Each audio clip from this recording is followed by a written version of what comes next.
Don't go for the pain you choose and say that you have suffered. There are pain and suffering that you put on yourself. That doesn't bring any change. That make things worse. There are pain and suffering that is naturally from God. That is suffering and pain from growth. So if you have to grow up, you have to endure some pain and suffering so that you can grow up. That's normal pain. I would say that is a normal pain. There are pain and suffering we put on ourselves that is negative. There are pain and suffering you can choose, that's from God, to stay in shape, to that suffering that's normal. The suffering that God gives us, the suffering we choose from God so that we can stay in shape. We know what's good, what's not good, because God teaches us already how to live.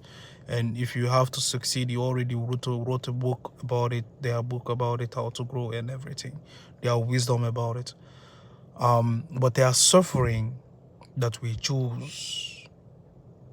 If you choose not to go haunt your dreams, that's on you. If you choose to suffer by staying in the same pain people put you in, they are suffering two from God, two from earth, from humanity. The suffering you choose to put on yourself, and the suffering people put on you. And the suffering people put on you, you have the choice to make it positive, but that same suffering that is put on you, you choose to go ahead and make some change.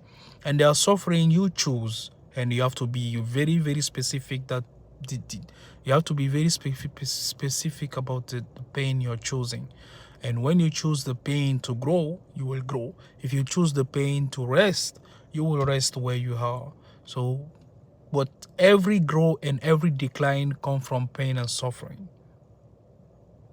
There are no such thing as happiness. Happiness is really when you grow from it, when you grow from suffering. That's the real happiness. The real happiness is not when you don't have pain or when you don't suffer. That's not the real happiness. The real happiness comes from suffering and pain. So it has to be done to you. You have to do it. But everything you do has to have a positive impact in the future. So if you are suffering and having the pain, or you are causing, is because you want to maybe make an impact, or the pain and suffering that's done to you or you're choosing or any other things is making you grow and make you stronger.